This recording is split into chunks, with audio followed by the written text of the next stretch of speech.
In this video, I will show you how to fix account disable on Discord.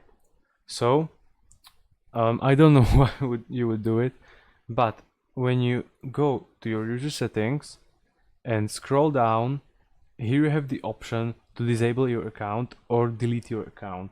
And if you, for whatever reason, disable your account, so if you click on it and disable your account, there will be a process for you to get your account back. And here are the three things that will take place. So you need to go to your account and enter your email and password. And if you input incorrect details and you get disabled, you will have to go through a long process of Discord support line to tell them that it was you. And that will take maybe 1 week, 2 weeks. And then when you log in successfully, you can then restore your account back. So if you found this video helpful, be sure to leave a like and subscribe for more videos.